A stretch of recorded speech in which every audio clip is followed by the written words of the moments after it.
ওই যে কবরস্থানগুলো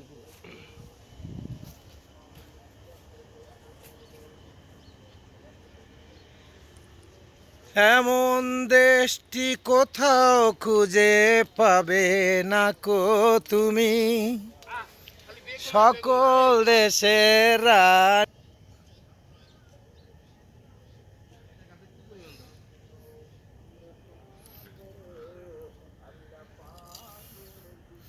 বন্ধুরা, আমরা সরাসরি কৃষকদের মাঝে চলে আসছি, যেটা নরসিংদী।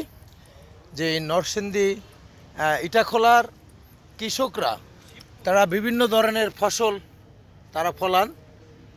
যে আপনারা এখানে দেখছেন যে বেগুন চাষ করেছে, সে প্রচুর পরিমাণ বেগুন ধরেছে।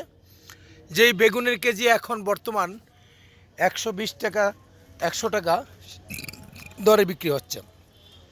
আমরা সেখানে সরাসরি কৃষকদেরকে জিজ্ঞাসা করব যে এখানকার বেগুনগুলোর দাম কত করে কেজি, সেটা আমরা একটু জানবো। যে এখানে আপনার যে ভালো জাতের বেগুনগুলো আছে এগুলো হয়েছে।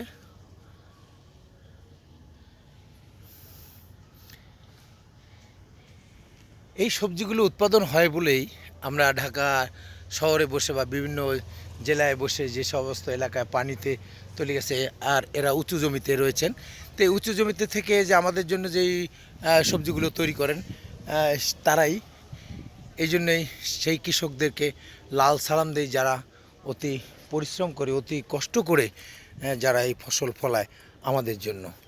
তাই তাদেরকে সব সময় লাল সালাম দিয়ে যায় যে তাদের যে কষ্ট, যে কষ্টের পরে একটি আনন্দ উৎসব, একটা ফসল ঘরে তোলা, সেই ঘরে তোলা। ভাই আসসালামু আলাইকুম, আপনারা স্থানীয় না? আপনারা গ্যান্ডারি কিনেছেন? তা এটা কি হিসাবে কিনেছেন গ্যান্ডারি? মানে এটা কি পিস হিসাব বাগান, মানে আপনারা এই যে পিস হিসাব করে কি কিনেছেন বাগানটা? আইডিয়া করে কিনছি যে এত কিছু হতে পারে, এত পিস হতে পারে। তার মানে এই ক্ষেতটা আপনি কত টাকায় কিনেছেন? 45,000। 45,000। কতগুলো গ্যান্ডারি আছে বলেছেন?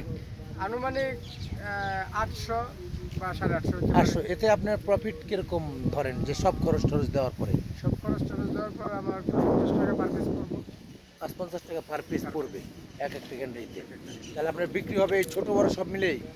ছোট বড় সব মিলে আমরা একটা দেখা গেছে বেচবো 100, আরেকটা বেচবো শুধু 50।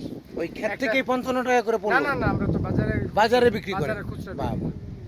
বন্ধুরা শুনলেন যে এখানে যে ব্যবসায়ী আছে, এই ব্যবসায়ী সে এই ক্ষেত যে উৎপাদন করেছেন সেই ক্ষেতের মালিক থেকে সে পুরো ক্ষেতটাই কিনে নিয়েছেন। কত টাকা বললেন? 45,000। 45,000 টাকায়। আপনারা ওই যে দেখছেন যে ওই মাথার থেকে এই মাথা পর্যন্ত সে 45,000 টাকায় কিনেছে এবং আরও অনেক গ্যান্ডারি তিনি 800 থেকে 850 হ্যাঁ আখ হবে।